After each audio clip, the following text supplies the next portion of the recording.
Conservative forces के लिए हमारे सिलेबस में अपने दो फेवरेट कंजर्वेटिव फोर्स कौन सा है? एक एमजी और दूसरा स्प्रिंग फोर्स। इन दोनों के लिए हम क्या डिफाइन करेंगे? Potential energy. दोनों के लिए क्या डिफाइन करने वाले हैं हम? इसको कौन सी पोटेंशियल एनर्जी कहोगे? Gravitational potential energy. और इसको कह दो स्प्रिंग पोटेंशियल एनर्जी। ठीक है,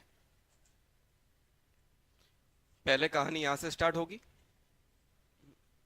और एक चीज मैंने आपको कही थी कि इसे याद रखो, work done by conservative force is minus delta U. Work done by conservative force is equal to minus delta U. कुछ चीजें हमें कंजर्वेटिव फोर्स के लिए पहले से पता है कि कंजर्वेटिव फोर्स में वर्क पाथ पे डिपेंड नहीं करता। पाथ कोई भी हो, वर्क चेंज नहीं होने वाला है ना। तो एक छोटा सा एग्जांपल शायद हम लोगों ने ले लिया था कि एम मास का ब्लॉक इनिशियली ग्राउंड पे पड़ा है और इस ब्लॉक को हम कहां ले जा रहे हैं? एच हाइट ऊपर। कितना ऊपर ले गए? H height. So work done by conservative force is equal to minus delta U. Work done by conservative, यहां पर कंजर्वेटिव फोर्स कौन सा है? mg। mg कहां लगेगा? नीचे। ब्लॉक कहां जा रहा है? ऊपर। So force mg into H into cos 180। Cos 180 minus U final minus U initial. Minus तो गायब हो गया। यू फाइनल मतलब यहां की एनर्जी, यू इनिशियल मतलब यहां की एनर्जी। यू इनिशियल को उठा के यहां ले आओ तो यू फाइनल क्या दिख रहा है? U initial plus M G H. तो हमने इसके बाद ये समझा था कि किसी भी पॉइंट पे एनर्जी लिखने के लिए मुझे इनिशियल एनर्जी पता होनी चाहिए। और यहाँ पर स्टैंडर्ड हमने क्या माना है? जीरो। अगर यहाँ पर जीरो वैल्यू है, यू इनिशियल को अगर जीरो लिया जाए तो यू फाइनल का आंसर होगा zero plus M G H, बोले तो एम जी एच। मतलब यहां पर एनर्जी क्या लिखी गई? M G H. फिर हमने ये समझा था कि एच हाइट पर एम मास के ब्लॉक की पोटेंशियल एनर्जी क्या होगी? M G H. जब हम यहां पर एम जी एच बोल रहे हैं तो मन में हमें पता है कि ग्राउंड पे हमने क्या माना हुआ है? जीरो। ये हमें पता है ग्राउंड पे क्या माना है? जीरो। तब यहां पर एम जी एच है। अगर ग्राउंड पे जीरो नहीं होता, यहां पर हमने क्या माना है? जीरो, तब ऊपर एम जी एच। अगर ग्राउंड पे एनर्जी जीरो नहीं होती, मान लो ग्राउंड पे एनर्जी है एक्स, तो एच हाइट पर क्या लिखते? X plus M G H. यहां पर एनर्जी मान लो माइनस एम जी एच, तो यहां क्या हो जाएगी? जीरो। यहां पर एनर्जी मान लो 10, तो यहां पर 10 प्लस एम जी एच। यहां पर energy M G H ground पे 2 एम जी एच। ठीक है, तो इनिशियल वैल्यू चेंज करने से ऊपर वाली वैल्यू चेंज हो सकती है। बट डेल्टा यू, कोई भी केस पकड़ लो, डेल्टा यू तो हमेशा क्या है? mgh। डेल्टा यू तो हमेशा क्या है? mgh। ये हो गया था, ये हो गया था इतना। चलो आगे बढ़े। चिंटू पिंटू वाले आसान आसान सवाल करने के थोड़े अच्छे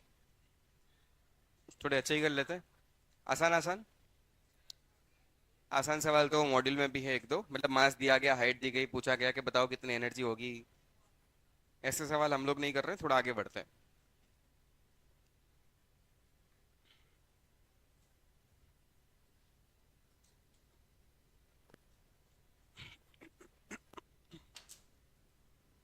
आपको कुछ चीजें याद है? मास डेंसिटी कितने टाइप की हुआ करती थी?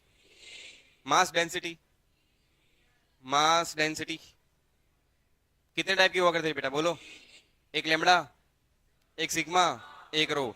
लेमड़ा क्या होता था?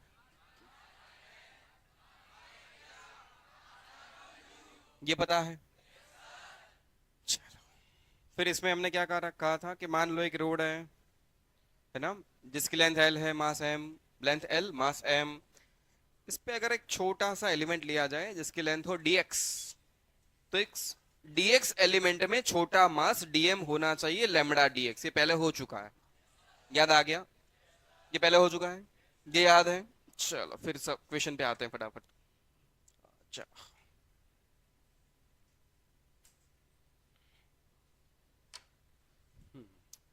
चलो, ऑब्जेक्ट भाई रोड, जिसका मास m, जिसकी लेंथ आपको दी गई बेटा l, ये ग्राउंड, और इसको ऐसे प्लेस करा गया वर्टिकल।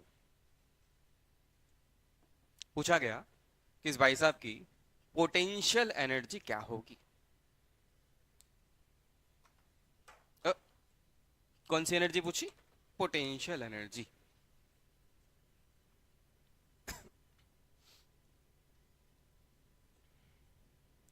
क्वेश्चन लिख दिया। चलो प्रोसेस को समझते हैं। जब हम एनर्जी लिखते हैं ना बेटा mgh, तो वो जो मास लिख रहा है हमने m, वो एक पॉइंट मास है। क्या मानो? Point mass. और h क्या है? ग्राउंड से उस पॉइंट मास की हाइट। h क्या है? ग्राउंड से उस पॉइंट मास की हाइट। जब भी आप लिखते हो कि ये ब्लॉक है, उसको आप क्या मान लो? पॉइंट मास m मास, h हाइट, तो आप लिखते हो कि यहां पर पोटेंशियल एनर्जी है mgh। बट यहां जो टोटल मास है m, वो किसी एक पॉइंट पे है कि वो तो फैला हुआ है, पूरे ऑब्जेक्ट में फैला हुआ है। तो हर एक पॉइंट पे हाइट सेम है कि अलग अलग? अलग अलग। तो ऐसे क्वेश्चन को करने का तरीका एक होता है, एक ही तरीका। क्या है वो? तोड़ो एंड फिर जोड़ो। हम इसे ये मेथड करेंगे, कहेंगे तोड़ो जोड़ो वाली मेथड। मतलब इसको हमने ऐसा पहले भी किया था वर्क वाले केस में, कि पूरे पाथ को अलग अलग सेगमेंट में तोड़ दो, छोटे छोटे एलिमेंट्स में। वही काम यहां पर भी करेंगे कि इस पूरे रोड को हम बहुत छोटे छोटे एलिमेंट्स में तोड़ देंगे। तो रोड को तोड़ने का तरीका, यहां से x ऊपर जाओ, एक छोटी सी लेंथ dx ले लो। ये डायग्राम में मैंने dx लेंथ बहुत बड़ी बनाई है, बट dx लेंथ इतनी सी छोटी है। वो इतनी छोटी है कि वहां पर जो मास बचेगा इतने से dx लेंथ के एलिमेंट में, वो लगभग एक पॉइंट मास होगा। तो डायग्राम में हमने थोड़ी बड़ी बनाई है, ठीक है? ओके। तोड़ने का तरीका क्या कहा मैंने? x पे जाओ और dx लो, ये तोड़ने का तरीका। x पे जाके dx क्या है? अपना छोटू एलिमेंट। एलिमेंट मतलब छोटू लेंथ। कितनी है छोटू लेंथ? dx। छोटू लेंथ कितनी है? dx। अच्छा, इस dx लेंथ के एलिमेंट के अंदर जो मास आएगा वो कितना होगा, बता पाओगे क्या? छोटी सी लेंथ dx में कितना मास होगा? जब भी ऐसी जरूरत आए, छोटे से पार्ट में मास लाना है, सबसे पहला काम ऑब्जेक्ट को देखो। ऑब्जेक्ट क्या है? तो डेंसिटी कौन सी यूज होगी? लेमड़ा सिग्मा के रो। लेमड़ा लेमड़ा सिग्मा के रो। लेमड़ा मतलब लिनियर मास डेंसिटी है ना। लेमड़ा वो क्या होता है? Total mass by total length. सही है। तो जो छोटू एलिमेंट आपने लिया है उसकी लेंथ है dx। इस dx लेंथ में जो मास आएगा, छोटू मास dm, क्या मैं लिख सकता हूं? Lambda dx। इसमें डाउट? डाउट है तो वापस याद करवा दूं। लेमड़ा का मतलब क्या होता है बेटा? लेमड़ा का मतलब क्या होता है? Mass per unit length. Length and mass. Unit length में कितना मास? लेमड़ा। तो dx लेंथ में dm की वैल्यू क्या होगी? सो dm लिखा जाएगा लेमड़ा dx। याद आ गया? बार बार ये चीजें हम रिपीट नहीं करेंगे, वो हमें अब याद है। चलो, छोटू मास dm लिया, dm मास में dm मतलब कितना? Lambda dx। चलो, लेमड़ा की वैल्यू m/l dx। तो जो यहां पर एलिमेंट लिया है हमने, इसमें मास कितना आ चुका है? dm। dm की वैल्यू हमें पता है। अब ये एक पॉइंट मास है, ये ग्राउंड से कितना ऊपर? x ऊपर। तो इतने मास की पोटेंशियल एनर्जी क्या लिखी जाएगी? मास इंटू जी इंटू हाइट। मास की वैल्यू dm, जी तो जी होता है, हाइट की वैल्यू x के बराबर। नहीं समझ में आया? m मास अगर h हाइट पर है तो पोटेंशियल एनर्जी क्या लिखते हो? mgh। अब मास m नहीं है, कितना है? dm। अब मास m नहीं है, कितना है? dm। कितने ऊपर? x। तो उसकी पोटेंशियल एनर्जी क्या लिखोगे? dm into G into x। नहीं समझ में आया? तो छोटू से एलिमेंट की, मैं तो ऐसा ही लिख रहा हूं, छोटू पोटे। D U, mass DM into G into H, H की वैल्यू अब कितनी है एक्स। ये समझ में आया कैसे लिखा डीएम जी एक्स।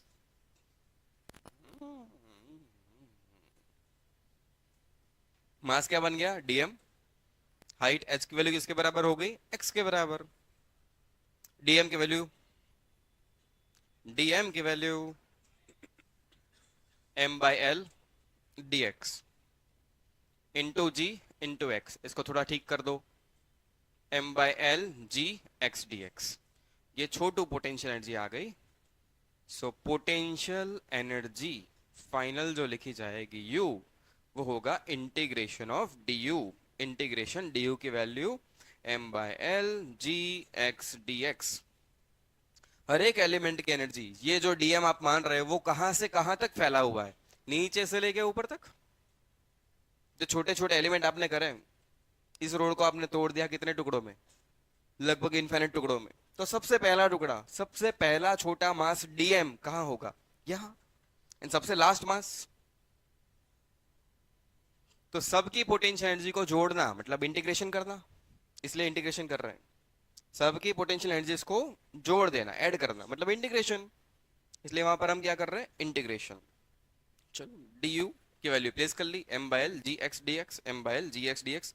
जितनी चीजें कांस्टेंट है उठा के बाहर ले लो, एम बाहर, एल भी बाहर, जी भी बाहर, सिर्फ क्या बच गया एक्स डी एक्स। एक्स का इंटीग्रेशन एक्स के रिस्पेक्ट में हो सकता है कि नहीं हो सकता, हो सकता है।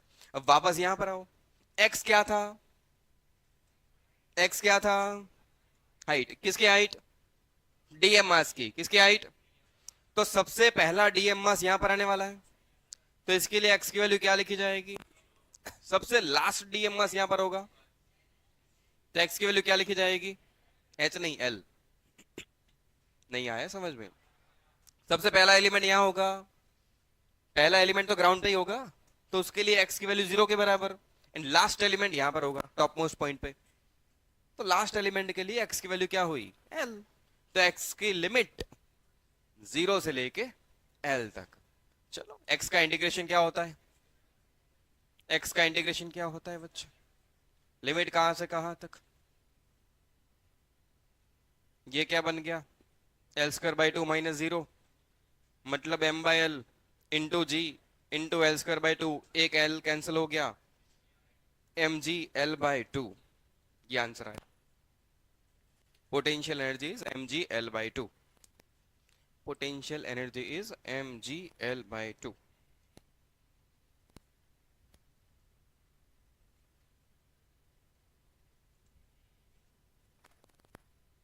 ऐसे क्वेश्चंस को सॉल्व करने का यही तरीका है। मेथड क्या है अपनी, अपना नाम क्या है इस मेथड का, तोड़ो जोड़ो मेथड।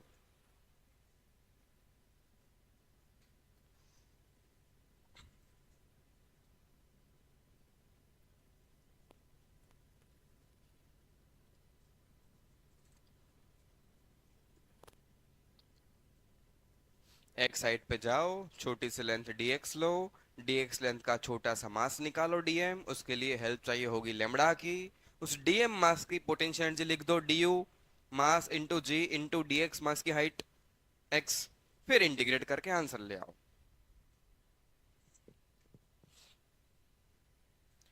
मेथड समझ में आई क्या है। पहला काम हमने क्या करा, एलिमेंट सिलेक्ट किया, फिर इस एलिमेंट का क्या लिख दिया, छोटू मास। इस छोटू मास के लिए हमें किसकी हेल्प लेनी पड़ी, लेमड़ा की, यहां पर। फिर छोटू मास लिखने के बाद हमने क्या लिखा, छोटू पोटेंशियल एनर्जी, फिर फाइनल पोटेंशियल एनर्जी, छोटू पोटेंशियल एनर्जी का इंटीग्रेशन। ये काम किया हमने यहां पर। अब एलिमेंट लेने का तरीका अलग अलग केस में अलग अलग हो सकता है।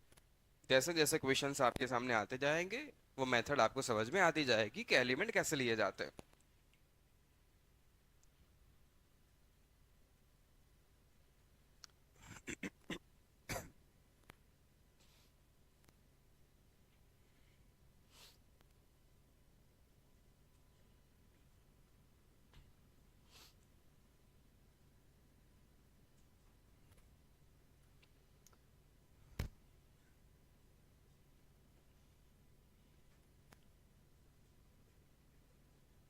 हो गया। अलग अलग केस में एलिमेंट लेने की मेथड अलग अलग हो सकती है, बट एलिमेंट के लिए मैं कुछ चीजें आपको बता दूं कि एलिमेंट हमेशा ऐसा सिलेक्ट करो जिसको आप कंटिन्यूअसली जोड़ते जाओ तो ऑब्जेक्ट उसी साइज और शेप का बनना चाहिए। जैसे यहां पर एलिमेंट था एक छोटी सी length dx, length length length length length length आप जोड़ते जाओगे तो पूरा रोड बन सकता है। तो एलिमेंट लेने का तरीका होता है कि अगर आप उसी एलिमेंट को रिपीट करते जाओगे तो उसी शेप एंड साइज का ऑब्जेक्ट बनना चाहिए। एलिमेंट किसी भी शेप का नहीं ले सकते। जैसे ये एक लीनियर ऑब्जेक्ट था तो एलिमेंट एक छोटी सी लेंथ हुई, उस लेंथ को आप रिपीट करते जाओ जीरो से लेके एल तक, तो पूरा रोड बन जाएगा जैसे था वैसा ही। ठीक है। तो कुछ बेसिक चीजें दिमाग में होनी चाहिए कि किसी भी रैंडम शेप का एलिमेंट हम नहीं लेंगे। वो अलग अलग केस जैसे जैसे आते जाएंगे वो धीरे धीरे वो सेंस डेवलप होती जाएगी। अब आगे बढ़े, चलो आगे चलते। अब ये आंसर देखा तो वापस वही हुआ कि यार तुम्हें देखा तो मुझे ख्याल आया कि ये जो टोटल मास था इसका m, वो टोटल मास आप मान सकते हो यहां पर ये पॉइंट कौन सा है, centre of mass. L length का रोड था तो उसका सेंटर ऑफ मास कितनी हाइट पे होना चाहिए, ऑब्वियसली L/2। ये तो लॉजिकल बात है, इसके लिए सेंटर ऑफ मास सीखने की कोई जरूरत नहीं, वो आपको पता है। अरे ये तो पता था। तो इस आंसर को मैंने देखा, यू का आंसर आया था mg/2, तो मैंने कहा भाई तुम तो mg/L/2 हो, मतलब ये तो h है। तो ये अगेन वही आंसर है mgh, जहां पर h क्या है, height of the centre of mass. h किसकी वैल्यू आ गई यहां पर, height of the centre of मास। ये L/2 क्या है, हाइट ऑफ द, अगर मुझे सेंटर ऑफ मास आता होता पहले से ही तो मैं ये आंसर तो डायरेक्ट लिख देता। मुझे क्या जरूरत थी इंटीग्रेशन इंटीग्रेशन करने की, सीधा नहीं लिख देते mg/2 खत्म। बस यार सेंटर ऑफ मास बाद में क्यों पढ़ाते हो, पहले पढ़ा दिया करो यार। बस सारी चीजें सीखनी जरूरी होती है।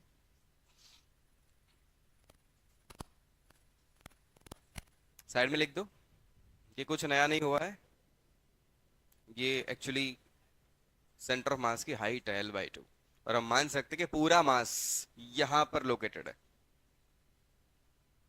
तो इस रोड को एक पॉइंट ऑब्जेक्ट मान लो, वो पॉइंट मास m कहां पर होगा, L/2 हाइट पे। तो आंसर लिख दोगे mg/2।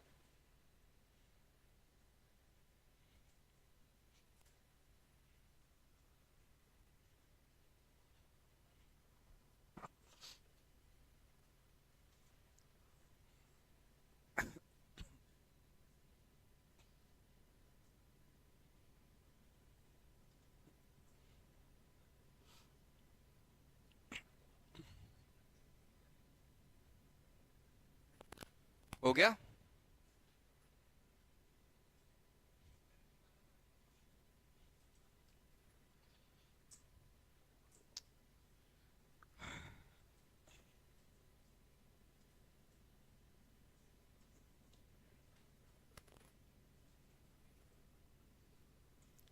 हो गया है कॉपी।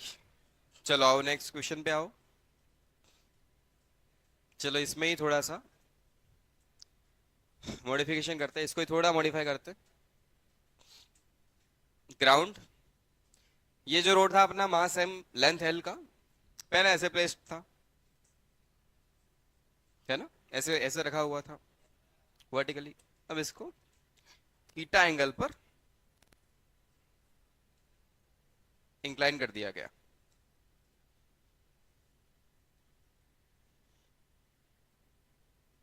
अब अगेन पूछा गया यू बताओ, पोटेंशियल एनर्जी बताओ। करने का तरीका सेम वही वाला। चल सबसे पहला काम एलिमेंट, सबसे पहला काम, सबसे पहला काम एलिमेंट, सबसे पहला काम अच्छा, ऑब्जेक्ट को देख के समझ में आना चाहिए, लैम्बडा लिया जाए, सिग्मा लिया जाए, रो लिया जाए। लैम्बडा सिग्मा के रो, लैम्बडा सिग्मा के रो। मास डिस्ट्रीब्यूशन किस टाइप का है? लिनियर है, सरफेस पर है कि वॉल्यूम पे है? लिनियर। तो लैम्बडा सिग्मा रो में से किसकी हेल्प चाहिए? तो linear mass density lambda, total mass by total length. चलो ये तो हमें पता है। अब क्या करो, एक्स पे जाओ, डीएक्स लो, एक्स पे डीएक्स, ऐसे ले रहा हूं मैं। एक्स पे गया, एक छोटी सी लेंथ ली मैंने, डीएक्स। एक्स पे गए और एक छोटी सी लेंथ ले ली गई, डीएक्स। तो हमने जो एलिमेंट लिया, छोटू लेंथ, वो कितनी है? डीएक्स। इस छोटू लेंथ में अपना छोटू मास आ गया, डीएम। अब मुझे शायद समझाने की जरूरत नहीं है कि डीएम लिखा जाएगा लैम्बडा डीएक्स। आ गया समझ में लैम्बडा डीएक्स क्यों लिख रहा है? थोड़ी देर पहले यहां पर रीजन लिखा था। Hello, hello. डीएम की वैल्यू लैम्बडा डीएक्स क्लियर है? चलो, lambda M by L DX, यहां तक ठीक। अब छोटू मास की छोटू पोटेंशियल एनर्जी, छोटू पोटेंशियल एनर्जी डी यू, कैसे लिखी जाती है? D U mass into G into H. H क्या होता है? उस पॉइंट मास की हाइट। एच क्या होता है? अब पॉइंट मास तो यहां पर है, डीएम, ये है ना अपना डीएम। अब इस छोटू मास की हाइट तो ये हुई ग्राउंड से एच, ये वैल्यू एक्स देख, ये एंगल थीटा है, तो हाइट को क्या लिखोगे? X sine theta. ठीक है, हाइट को क्या लिख दोगे? X sine theta. चलो, डीएम की value M by L DX, G तो जी रहेगा, एच हो गया एक्स साइन थीटा। यहां तक साथ साथ होके चल बसे, चल बसे।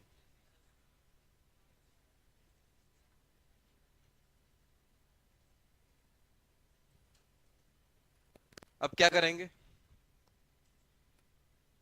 बोलो अब क्या करूं? आ गया डी, अब तो फाइनल पोटेंशियल एनर्जी के लिए इसको इंटीग्रेट कर दो पूरे ऑब्जेक्ट पर। D U M by L G X sine theta D X, M by L G X sine theta D X. जितनी चीजें कांस्टेंट है सबको उठा उठा के बाहर ले आओ।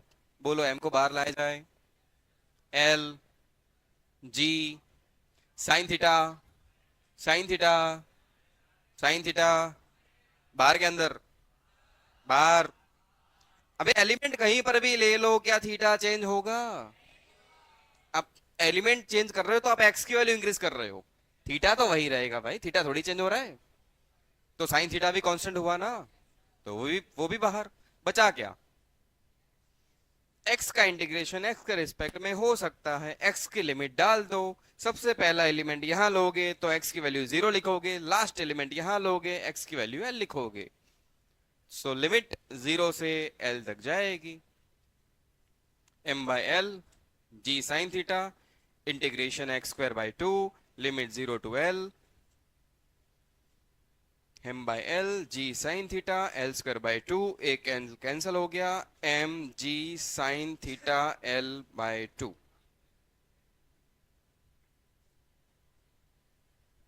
समझ में आया कि ऊपर से गया? आ गया। अगेन अगेन अगेन, साला तुम्हें देखा तो अगेन ख्याल आया मुझे कि ये रोड, तो उसका सेंटर ऑफ मास तो मिड पॉइंट पे होगा, मतलब कितना दूर? L by 2। तो ये हाइट कितनी होनी चाहिए? एल बाई 2 साइन थीटा, क्या होगा ना सेंटर ऑफ मास। तो potential energy M G H, M G height हो गई L by 2, M G height हो गई एल बाई 2 साइन थीटा। सही आंसर? भैया अलग है, सेम।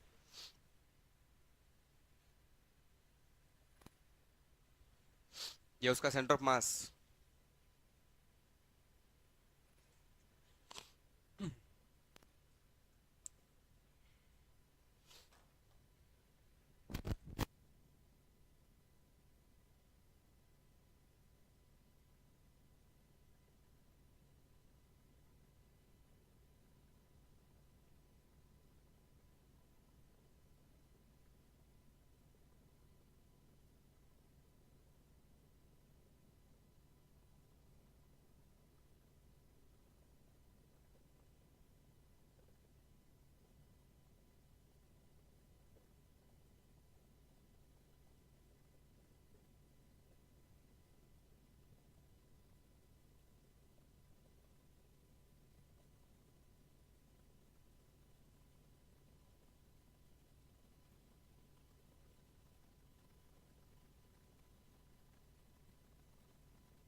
खा लिया?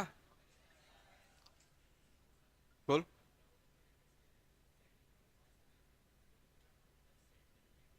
हाँ, माना जाता है।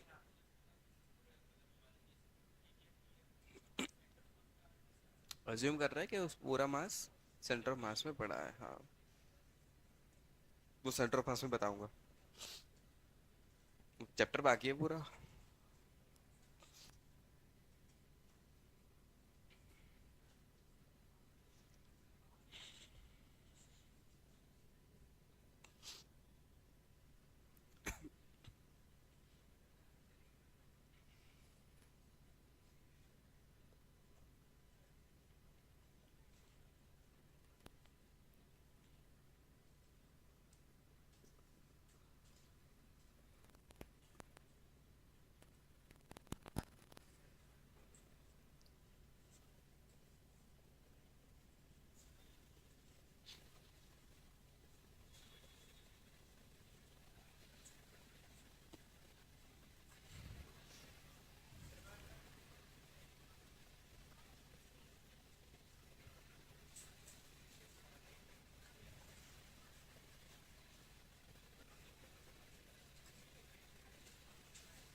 तो पोटेंशियल एनर्जी ऐसे ऑब्जेक्ट्स के लिए हम डायरेक्ट भी लिख सकते हैं, एम जी एच, जहां पर एच किसकी हाइट मानोगे?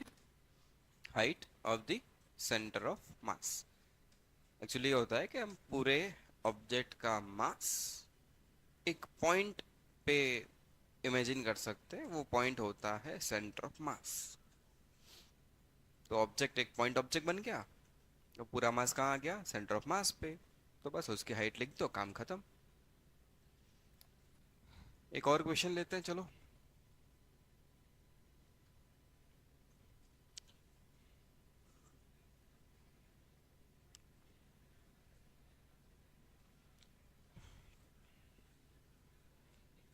ये है एक हेमिस्फीयर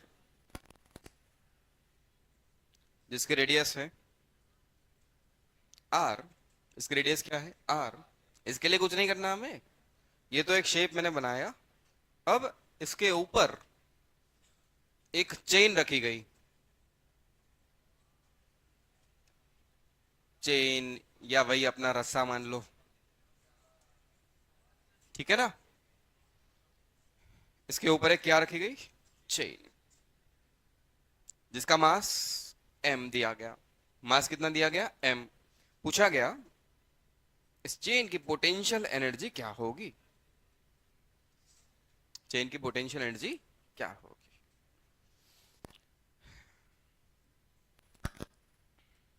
क्वेश्चन समझ में आया? एक शेप बनाया हमने, फिर उसके ऊपर एक चेन रखी, यहां से यहां तक। हेमिस्फीयर जो था उसकी रेडियस आर है,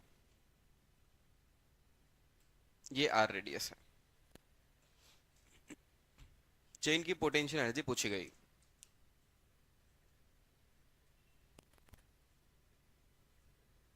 चलो क्वेश्चन लिख दिया, करें, सॉल्व करें।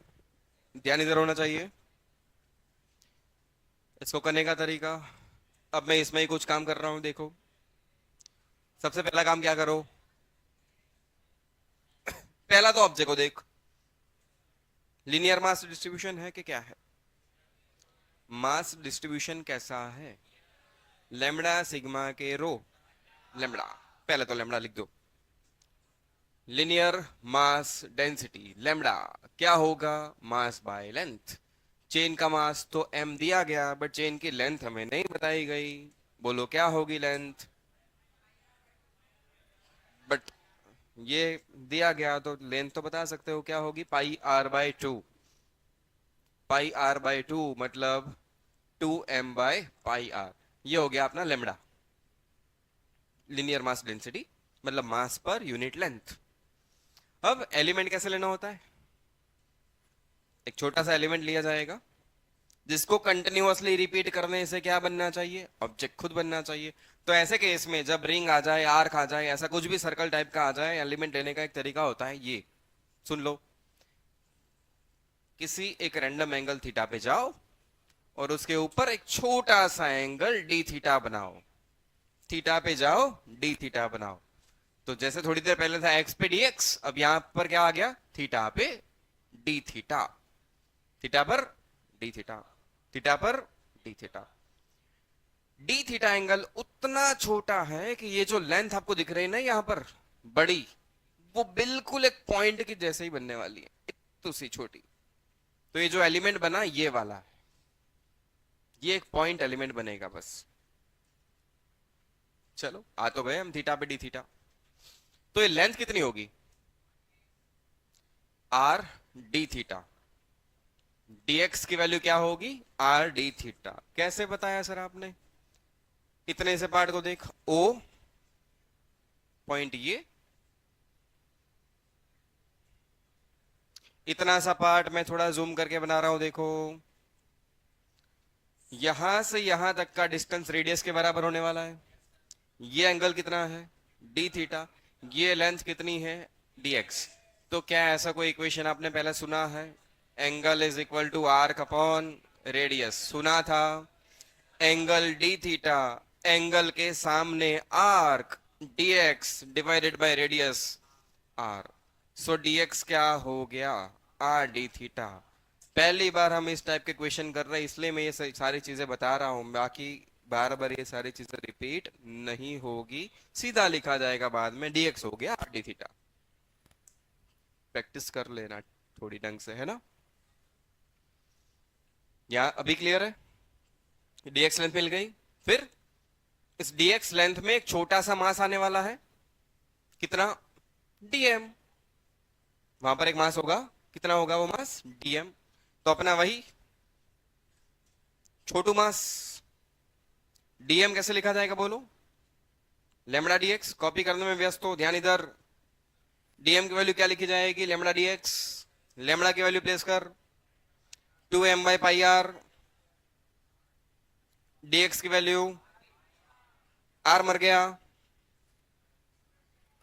2m by pi D theta. ये छोटू मास हो गया, dm मास। अब इस छोटू मास dm का सेंटर ऑफ मास कैसे लिखा जाए, तो उसके लिए अलग से वापस डायग्राम बना रहा हूं मैं। जो अपना dm मास है वो यहां कहीं पर है, दिख रहा है, कितने एंगल पर है, थीटा एंगल पर। ये डिस्टेंस कितना है, r। तो इस dm की हाइट h क्या r साइन थीटा के बराबर है कि नहीं। dm मास की हाइट किसके बराबर हो गई, r साइन थीटा। तो इस dm मास के लिए पोटेंशियल एनर्जी जब लिखोगे du, तो क्या लिखोगे, mass into G into height, mgs लिखोगे ना। चलो मास की value 2m by pi, 2m by pi D theta. Mass लिख दिया मैंने 2m by pi D theta into G, and height क्या लिखोगे, r साइन थीटा। आया समझ में, नहीं आया। मास डीएम एलिमेंट इतना छोटा है कि इसको आप ऑलमोस्ट क्या मान सकते हो, पॉइंट। तो वो ग्राउंड से कितना ऊपर है, इतना ऊपर। तो इस एच को हमने यहां से कैलकुलेट कर लिया, देखो ये आप गए थे थीटा पे डी थीटा, एक लगभग एक पॉइंट मास आया था डीएम। उस पॉइंट मास की हाइट ग्राउंड से देखनी है मुझे। तो ये रेडियस है आर, तो ये एच कितना हो जाएगा, R sine theta. So potential energy लिखी जाएगी एम जी एच। एच की वैल्यू कितनी हो गई, आर साइन थीटा। डीएम की वैल्यू क्या प्लेस कर दी हमने, 2m by pi D theta, 2m by pi D theta. अब ठीक है। So finally potential energy U कैसे लिखोगे, इंटीग्रेशन ऑफ du। du मतलब 2m by pi G R sine theta D theta. 2m बाहर, पाई बाहर, जी भी बाहर, आर भी बाहर, बचा क्या, साइन थीटा। साइन थीटा का इंटीग्रेशन थीटा के रिस्पेक्ट में हो सकता है। साइन थीटा का इंटीग्रेशन क्या होता है, माइनस कॉस। बट अब इंटीग्रेशन थीटा के रिस्पेक्ट में हो रहा है, तो लिमिट भी मुझे थीटा के प्लेस करनी पड़ेगी। तो सबसे पहला छोटा एलिमेंट आप यहां पर लोगे, तो इसके लिए एंगल थीटा क्या बनने वाला है? बनेगा कि नहीं बनेगा? इन सब एलिमेंट लेते गए कंटिन्यूअसली, लास्ट एलिमेंट यहां आएगा, तो थीटा की वैल्यू क्या लिखोगे? पाई/2। सो थीटा की लिमिट कहां से कहां तक जाएगी? 0 से लेकर पाई/2 तक। 2mgr/पाई साइन का इंटीग्रेशन माइनस कॉस थीटा 0 से पाई/2। माइनस को बाहर ले लो, -2mgr/पाई कॉस पाई/2, लिमिट प्लेस कर दो, माइनस कॉस 0। कॉस पाई/2 क्या होता है? कॉस 0 क्या होता है? मतलब यहां क्या बचेगा? -1, माइनस माइनस, सो यू का आंसर आ जाएगा 2mgr/पाई। नहीं समझ में आया?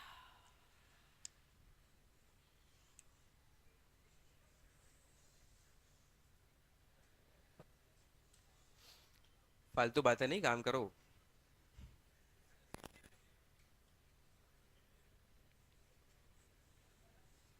अगेन,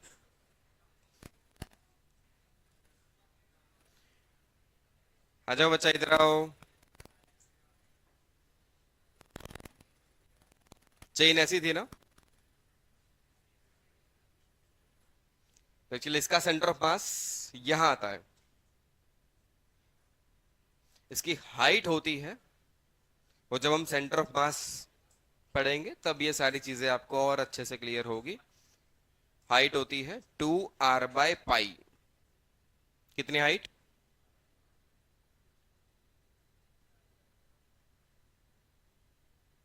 2r/पाई हाइट पर। मतलब हम क्या मान सकते हैं, ये पूरा मास यहां पर पड़ा है, तो डायरेक्ट आप आंसर लिख देते, मास इंटू जी इंटू हाइट, 2r/पाई, सीधा आंसर। हाइट किसकी? सेंटर ऑफ मास की। बट क्योंकि अभी हमें सेंटर ऑफ मास नहीं आता इतना, तो ये आंसर हमें याद नहीं है। सेंटर ऑफ मास सीखने के बाद ये आंसर आप डायरेक्ट दे सकते हो।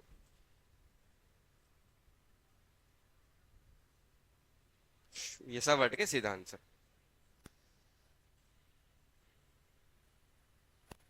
क्या मजाक चल रहा है? तो हम ये क्यों पढ़ रहे हैं?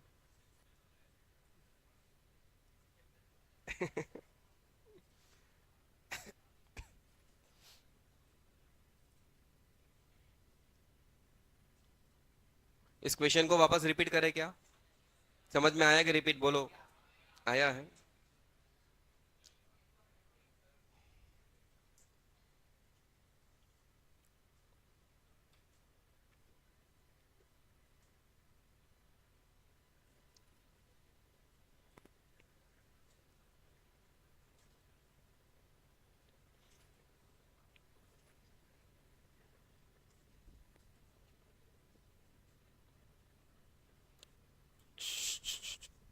वापस, जब आप क्लास नोट बना रहे हो, चीजें लिख रहे हो, तो सारी चीजें थोड़ी प्रॉपरली लिख देना कि हम जो स्टेप्स यहाँ पर करे गए, हम ऐसा क्यों कर रहे हैं।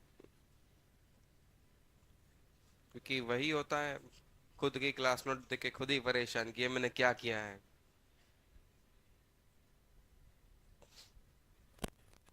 हाँ, फिर रिवीजन करने का कोई मतलब ही नहीं है। फिर पूछते कि रिवीजन करा बेटा? सर नहीं करता मैं रिवीजन, क्योंकि वो नोट में समझ में ही नहीं आता मुझे। सब लिखा है मैंने, सब जो बोर्ड पे था सब कुछ लिखा है, बट मुझे समझ में नहीं आ रहा मैंने क्यों लिखा है। यही होता है मेरे साथ। तो चीजें लिखा करो डिटेल में, कैसा हम क्यों कर रहे हैं। पहले दूसरी बार जब रिवीजन करोगे ना, तो उन लोगों की जरूरत पड़ेगी, रीजंस देखने पड़ेंगे, उसके बाद वो सेंस डेवलप हो जाती है, फिर जरूरत नहीं पड़ती बार बार देखने की। बट इनिशियली लिख लिया करो। चले आगे।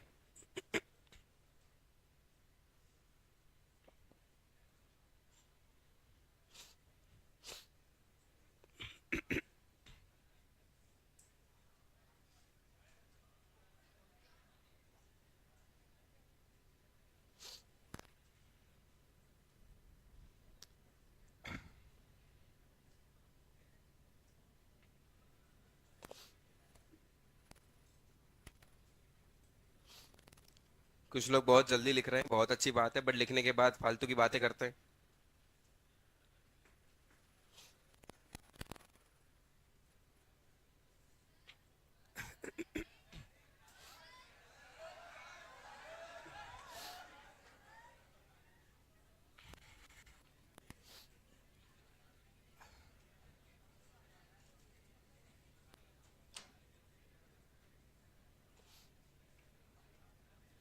चलो एक और क्वेश्चन लेते हैं।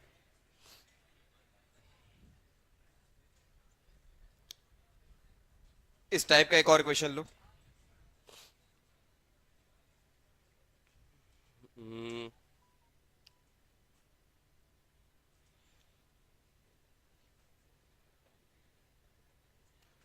अगेन वही question, same question, but chain अब ऐसा है।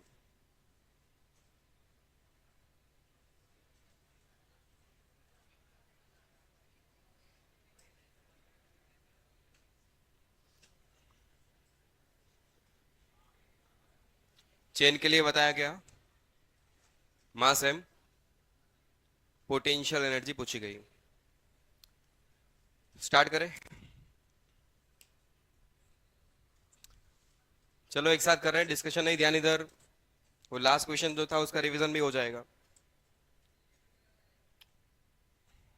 सही है, तभी तो कह रहा हूँ लास्ट क्वेश्चन का रिवीजन हो जाएगा।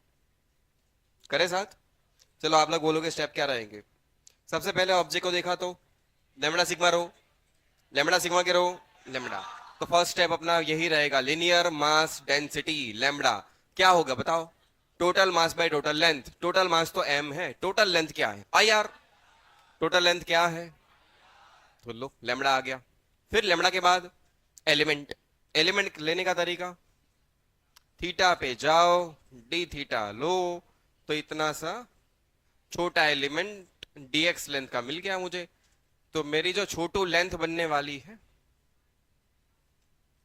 डीएक्स, वो क्या होगी आर डी थीटा। अब आर डी थीटा क्यों लिखा है वो समझ में आ गया पक्का। अब इस छोटी सी लेंथ में छोटू मास, बोलो जल्दी डीएम क्या लिखोगे, लेमड़ा डीएक्स। सही है ना। यहां पर छोटू मास डीएम आया है, डीएम की वैल्यू लेमड़ा डीएक्स लिखी जाएगी। क्यों लिख रही है पता है अब।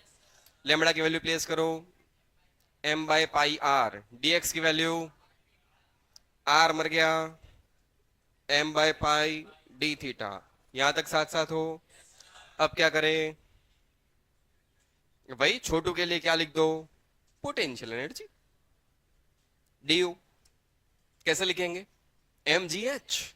एच मतलब किसकी हाइट, पॉइंट मास की हाइट, मतलब ये वाली हाइट। ये कितनी होगी, ये आर, तो ये आर साइन थीटा, वही रिपीट हो रहा है। तो चलो छोटू की पोटेंशियल एनर्जी क्या लिखी जाएगी, DM into G into H. DM की value M by pi D theta, M by pi D theta. G, तो जी रहेगा। एच की वैल्यू क्या हो गई, आर साइन थीटा। यहां दिख रहा है ये आर ये एच ये थीटा, तो एच हो गया आर साइन थीटा। अब क्या कर लो, so potential energy U integration of D you.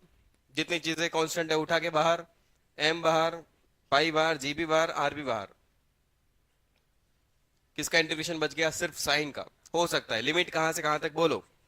तो फर्स्ट एलिमेंट यहां लिया जाएगा, थीटा की वैल्यू 0 होगी। लास्ट एलिमेंट यहां होगा, थीटा की वैल्यू पाई होगी। सो लिमिट 0 से पाई। साइन का इंटीग्रेशन माइनस कॉस, माइनस बाहर ले लिया मैंने, कॉस थीटा लिमिट 0 से pi, minus M by pi G R cos pi minus cos 0। Cos pi क्या होता है, चलिए बोलो, -1 कॉस 0 1, -1 -1 -2, -2 बाहर 2। क्या आंसर सेम है, हाँ। अरे आंसर सेम है अलग है, सेम आंसर। आंसर सेम अलग सेम। थोड़ा सेंटर ऑफ मास से समझने की ट्राई कर रहे हैं, आंसर सेम क्यों आया। अच्छा मुझे एक बात बताओ कि दो ऑब्जेक्ट है एम एम, थोड़ा लॉजिकल सवाल, बहुत ज्यादा लॉजिक है इसमें। इन दोनों का सेंटर ऑफ मास कहाँ होगा? दोनों का मास सेम, मिड पॉइंट पे। क्या सवाल पूछा है सर? अरे ऑब्वियसली यहीं पे होगा यार। अब इसको दो पार्ट में तोड़ दो, इतना पार्ट याद करो। इसका सेंटर ऑफ मास कहाँ था? यहां कहीं पर था कि नहीं था? सेंटर ऑफ मास का मतलब होता है इतने पार्ट का मास आप यहां मान सकते हो। ये कितने हाइट पर था? 2r/पाई। तो ऐसा ही एक पार्ट यहां पर भी है, तो इसका सेंटर ऑफ मास यहां होगा। ये भी कितने हाइट पर होगा? 2r/पाई। इन दोनों का सेंटर ऑफ मास यहां होगा, तो वो भी साला कितने हाइट पर होगा? 2r/पाई। तो इस पूरे का मास यहां पर लोकेटेड है कितनी हाइट पर? 2r/पाई।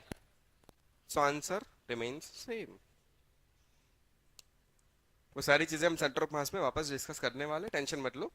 बट अभी मैं थोड़ा फील करवा रहा हूं कि जब भी आंसर लिखना हो हम ऐसा लिख सकते हैं डायरेक्ट, बिना इंटीग्रेशन के। इंटीग्रेशन वाली मेथड तो आपको आती है।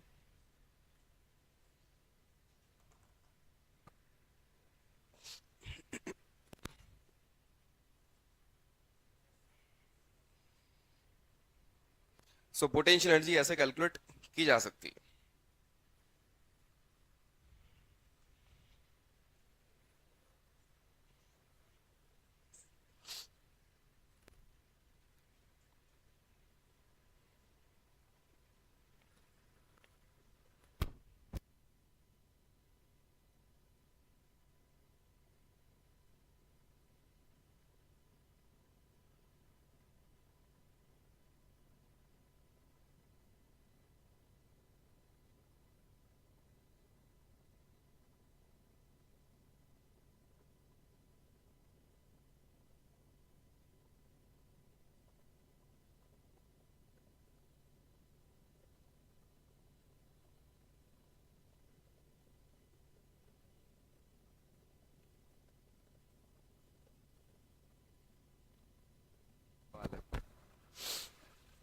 ये 2 कहां से आ गया?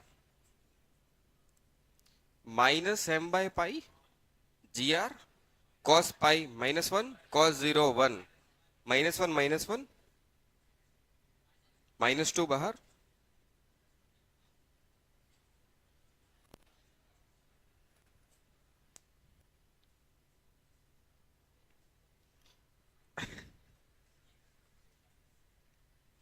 यही बच गया था अभी।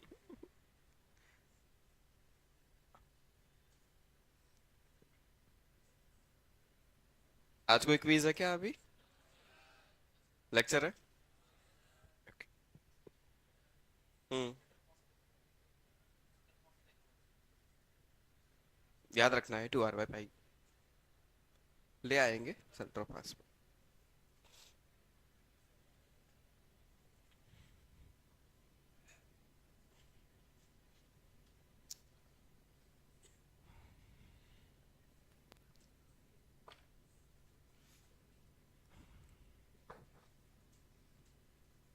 बस ठीक है, छोटे मोटे सवाल बहुत हो गए।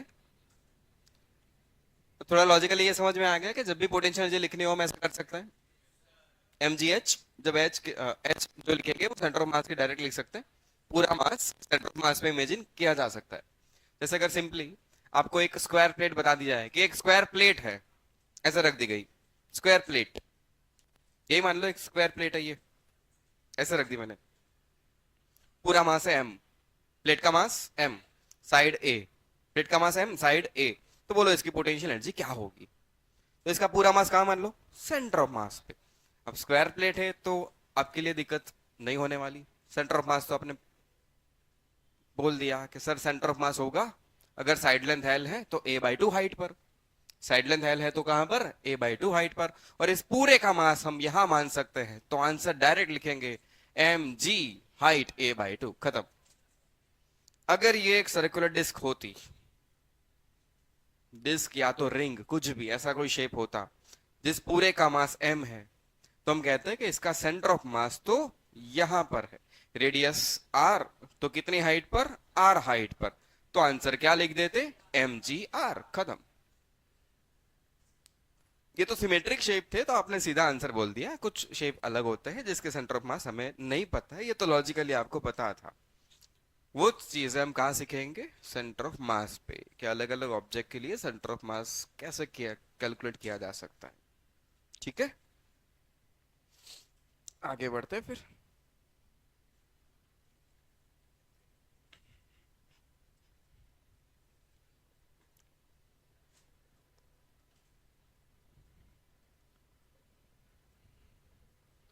तो ये थे कोई छोटे मोटे सवाल किसके ऊपर? ग्रेविटेशनल पोटेंशियल एनर्जी के ऊपर। अपनी कहानी पे वापस चलते हैं। हम लोग क्या सीख रहे थे? पोटेंशियल एनर्जी किसके लिए डिफाइंड है? कंजर्वेटिव फोर्सेस के लिए। अपने लिए कंजर्वेटिव फोर्स कौन कौन थे? मैं नहीं कह रहा हूं सिर्फ दो ही होते हैं, बट अभी के लिए हमारे पास दो फोर्स है, एक एमजी और दूसरा स्प्रिंग फोर्स है ना। एमजी के लिए क्या हमने पोटेंशियल एनर्जी डिफाइन कर दी? यस। अब इसके लिए बच गई है। हाँ, अब यहां आते हैं। अब कहां आते हैं? स्प्रिंग पोटेंशियल एनर्जी पे आ जाता है। कंसेप्ट अगेन वही रहेगा, जब भी पोटेंशियल एनर्जी निकालनी हो, work done by conservative force is minus delta U. ये हमें पता है, अरे ये पता है ना। Work done by conservative force is equal to minus delta U. Work done by conservative force is equal to minus delta U. कुछ और चीजें मैं आपको पूछ लूं, क्योंकि आप लोगों ने मुझे आज आते ही कह दिया कि आप लोग रिवीजन बहुत बढ़िया तरीके से करके आए हो।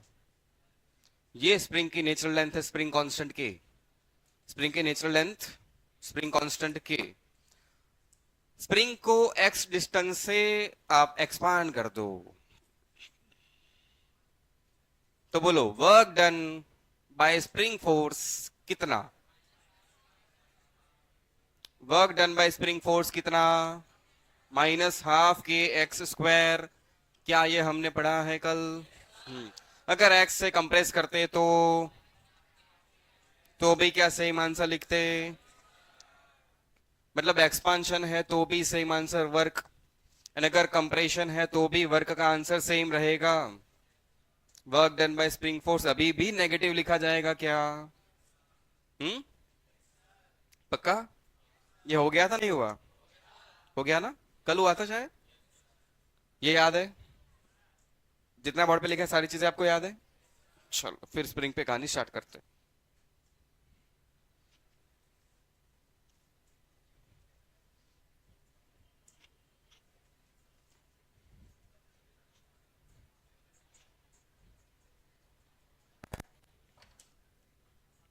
कहानी किसकी? स्प्रिंग की।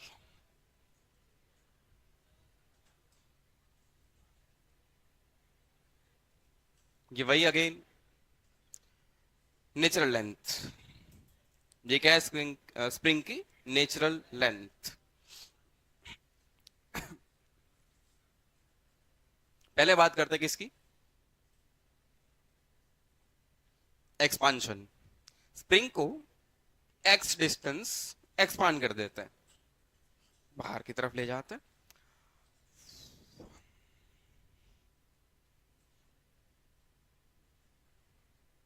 ये सिचुएशन हो गई है। पहले किसकी बात कर रहे हैं हम? एक्सपांशन की। कितना बार? एक्स बाहर चले जाओ। चलो मुझे चाहिए पोटेंशियल एनर्जी। हमें क्या चाहिए? Potential energy. तो पोटेंशियल एनर्जी के लिए कंसेप्ट तो हमें पता है, work done by spring force is equal to minus delta U. सही है। वर्क डन बाय कंजर्वेटिव होता है ना, यहां पर कंजर्वेटिव फोर्स कौन है? Spring. Work done by conservative होता है, यहां पर कंजर्वेटिव फोर्स कौन है? स्प्रिंग। सो लिखा जाएगा work done by spring force is equal to minus delta U. Okay, work done by spring force कितना?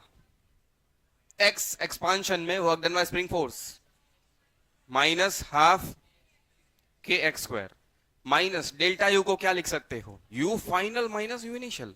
माइनस तो मर गया, सो वन हाफ के x square is equal to U final minus U initial. U initial को उठा के इधर ले आओ, तो यू फाइनल मुझे दिख रहा है U initial plus one half के एक्स स्क्वायर। यहां तक साथ साथ हो? अगेन वही चीज रिपीट हो रही है। अगर मुझे फाइनल पोटेंशियल एनर्जी की वैल्यू चाहिए तो मुझे इनिशियल वैल्यू पता होनी चाहिए। अगेन इनिशियल को क्या मान लेंगे, जीरो। स्टैंडर्ड कहानी यहां पर भी वही कि ये इनिशियल थी। नेचुरल लेंथ पर स्प्रिंग की पोटेंशियल एनर्जी क्या मान लो, जीरो। नेचुरल लेंथ पर स्प्रिंग की पोटेंशियल एनर्जी क्या मान लो। एंड लॉजिकली हमें ऐसी चीजें दिखी भी थी। स्प्रिंग को अगर आप कंप्रेस करोगे तो स्प्रिंग के पास एनर्जी होगी। वो कैसे पता चला था, कंप्रेस करने के बाद आगे कुछ रख दो, जैसे ही आपने हाथ हटाया स्प्रिंग उसको धक्का मारेगी, फेंकेगी बाहर, मतलब स्प्रिंग उस ऑब्जेक्ट को काइनेटिक एनर्जी देगी। स्प्रिंग ने काइनेटिक एनर्जी कहां से दी, स्प्रिंग के पास कुछ एनर्जी थी। बट अगर नेचुरल लेंथ पे होती और मैं हाथ हटा देता तो क्या स्प्रिंग धक्का मारती, नहीं। मतलब नेचुरल लेंथ पे स्प्रिंग की कोई एनर्जी नहीं थी, इसलिए हम मान लेते हैं कि नेचुरल लेंथ पे पोटेंशियल एनर्जी क्या है, जीरो। सो यू इनिशियल क्या लिख दिया गया यहां पर, जीरो एट नेचुरल लेंथ। तो यू फाइनल क्या आ गया, जीरो प्लस हाफ के एक्स स्क्वायर, मतलब U final is equal to half के एक्स स्क्वायर। आंसर पहले से याद था हमें, वर्क माइनस है, ये प्लस है, कितना फर्क है। एक्स एक्सपांड करोगे तो work done by spring force का आंसर था माइनस हाफ के एक्स स्क्वायर। पोटेंशियल एनर्जी का आंसर आ गया है हाफ के एक्स स्क्वायर। जब हम आंसर लिखेंगे हाफ के एक्स स्क्वायर तो मन में ही हमने ये माना हुआ है कि नेचुरल लेंथ पर एनर्जी क्या है, जीरो। तब एक्स दूर हाफ के एक्स स्क्वायर, ठीक है। सेम टाइप की कहानी रिपीट नहीं हुई, जैसा ग्रेविटेशन में था ऐसा ही। ग्राउंड पे जीरो तो एच हाइट प्राइम जी एच, वैसे ही नेचुरल लेंथ पे जीरो तो एक्स दूर वन हाफ के एक्स स्क्वायर। हो गया कॉपी, कॉपी हो गया इतना। कॉपी नहीं हुआ तो लिखना बंद करो। अब किसकी बात कर रहे हैं, कंप्रेशन। स्प्रिंग को अब कंप्रेस करो, कितना, अगेन इतना ही, ये नेचुरल लेंथ, नेचुरल लेंथ से एक्स अंदर आ जाओ, ये हो गया कंप्रेशन। बोलो आंसर क्या होना चाहिए, जल्दी बताओ, जल्दी बताओ। माइनस हाफ के एक्स स्क्वायर, क्या again same answer, same answer ही आएगा। कंप्रेशन कितना कर रहे हैं हम, एक्स। अगेन हमें क्या चाहिए, पोटेंशियल एनर्जी। काम तो वही करेंगे, work done by spring force is equal to minus delta you.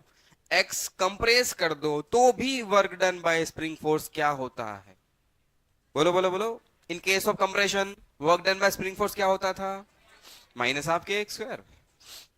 Minus half के x square is equal to minus delta U, U final minus U initial, minus गया, half के x square is equal to u final minus u initial. So u final is u initial plus half के x square. Again natural length पर u initial क्या माना गया, zero. So u final is equal to one half के x square, same answer. इसका मतलब यह हुआ कि नेचुरल लेंथ से अगर आप x डिस्टेंस बाहर जा रहे हो तो भी पोटेंशियल एनर्जी लिखी जाएगी वन हाफ के एक्स स्क्वायर, या तो x डिस्टेंस अंदर आ रहे हो तो भी पोटेंशियल एनर्जी लिखी जाएगी हाफ के एक्स स्क्वायर, सेम। स्प्रिंग को एक्सपांड करो या कंप्रेस करो, पोटेंशियल एनर्जी रिमेन्स सेम। मतलब एक्स डिस्टेंस बाहर जाओ तो भी वन हाफ के एक्स स्क्वायर, एक्स डिस्टेंस अंदर ले आओ तो भी वन हाफ के एक्स स्क्वायर।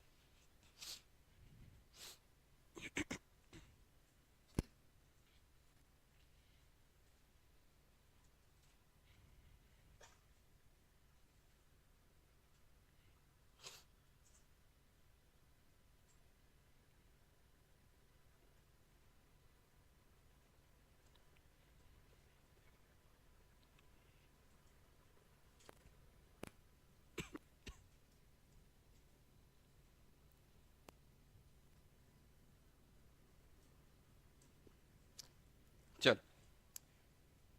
वही छोटू सा सवाल, एक स्प्रिंग है जिसका स्प्रिंग कांस्टेंट 200। अच्छा स्प्रिंग कांस्टेंट का यूनिट क्या होता है, मैं तो भूल गया यार, मुझे याद नहीं। कुछ नहीं होता, बहुत अच्छे, तभी मैंने कहा है सिलेबस पूरा रहेगा।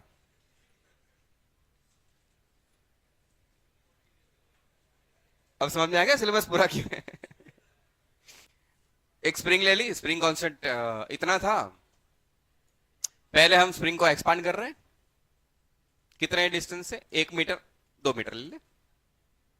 और अगेन स्प्रिंग को कंप्रेस करा गया, वो भी 2 मीटर से। तो इन दोनों केस में पोटेंशियल एनर्जी पूछी गई। बोलो फटाफट से आंसर दो भाई, चिंटू पिंटू क्वेश्चन, जल्दी आंसर बताओ। क्या इन दोनों केस में स्प्रिंग की पोटेंशियल एनर्जी सेम रहेगी? सेम या अलग? Same. Potential energy you same रहेगी दोनों केस के लिए, है ना? और वो आंसर रहेगा 1/2 k x²। हाफ के की वैल्यू, आंसर जूल। कितना घटिया क्वेश्चन था। आगे बढ़े।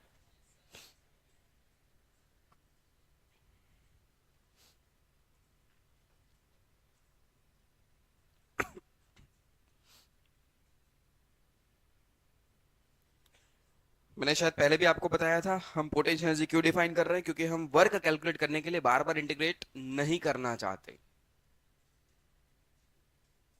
ऐसा करने से चीजें आसान हो जाती है।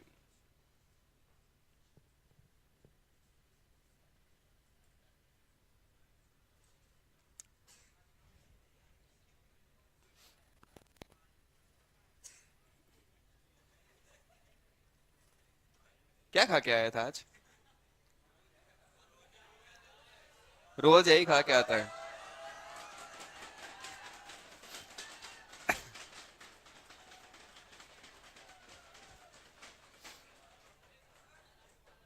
पहली बार इतना घटिया क्लास मिला है।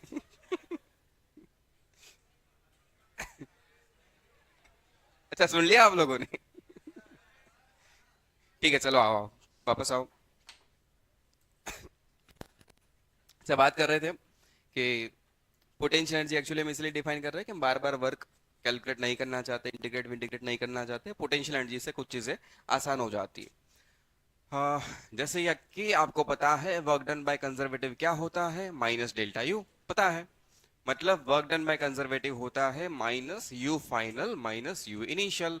मतलब वर्क डन बाय कंजर्वेटिव होता है U initial minus U final. आपको जो ठीक लगे वो आप याद रख सकते हो, ठीक है ना? चलो, अब एक आध क्वेश्चन लेते हैं। यहाँ पर लिख दिया आपने नीचे कि स्प्रिंग को कंप्रेस करो या एक्सपांड करो, दोनों केस में पोटेंशियल एनर्जी सेम होती है।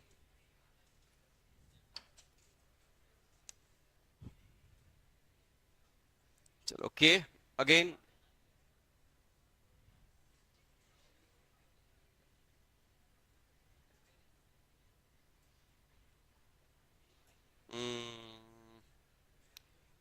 ये नेचुरल लेंथ है। क्वेश्चन समझो, ये नेचुरल लेंथ है। इनिशियली स्प्रिंग यहां थी, मतलब एक ब्लॉक भी कनेक्ट कर लो इसके साथ, चलो ब्लॉक यहां था ए पर, कितना दूर ये दिया गया, x1 2 मीटर। यहां से मैं इसको बाहर ले जा रहा हूं, नेक्स्ट पोजीशन यहां पर है बी, 4 मीटर। पूछा गया वर्क कितना होगा। क्या पूछा गया? वर्क। क्या पूछा गया? वर्क। तो अब क्योंकि अब हमें पोटेंशियल एनर्जी का कंसेप्ट पता है, तो वर्क कैलकुलेट करने के लिए हम डायरेक्ट इसकी हेल्प ले लेंगे, पोटेंशियल एनर्जी की। क्योंकि यहां पर अगर हमने देखा कि साला एक ही तो फोर्स है, spring force. Spring force conservative है नॉन कंजर्वेटिव? कंजर्वेटिव। और क्या हमने उसके लिए पोटेंशियल एनर्जी डिफाइन करके रखी है? हाँ।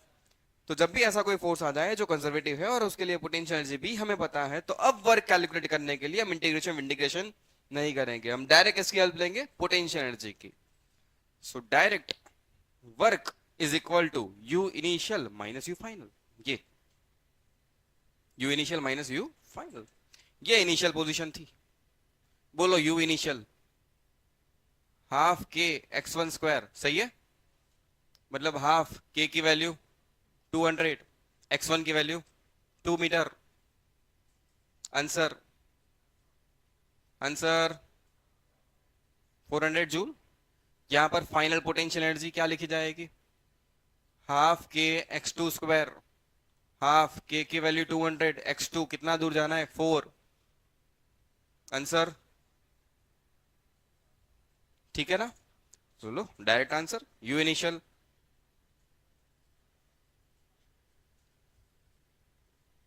लो work done by spinning force negative आया, वो आना भी चाहिए था। सीधा answer, one step. So potential energy से कुछ चीजें आसान हो जाती है। अच्छा, इसमें अगर क्वेश्चन ये पूछा होता, पहले समझ लो फिर लिख लेना। न्यूटन पर मीटर, ये आगे नेचुरल लेंथ थी। इनिशियली ब्लॉक यहां पर था,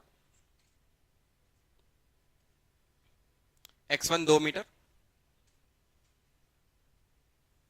कंप्रेस था, फिर वो यहां आ रहा है, लोकेशन बी,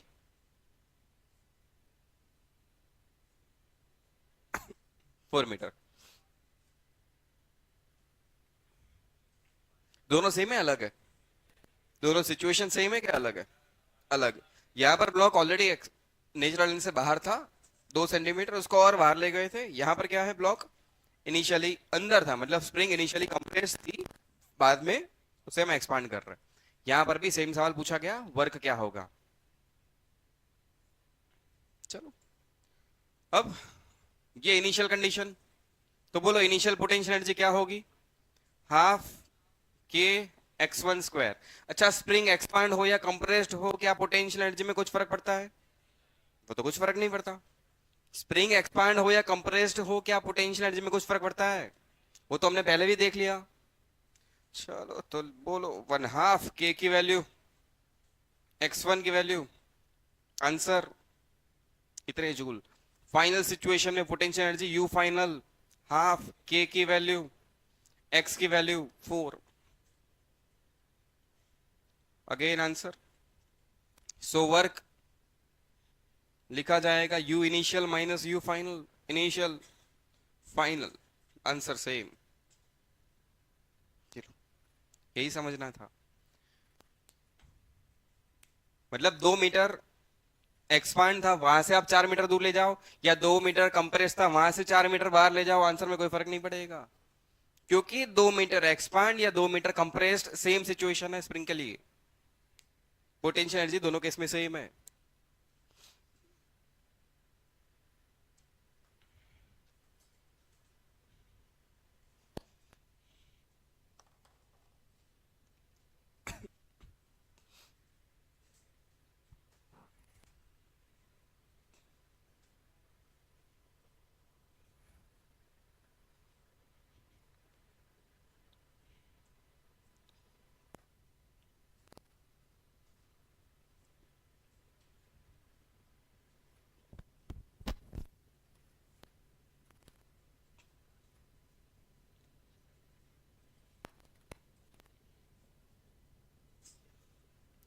आज का काम क्या दिया गया?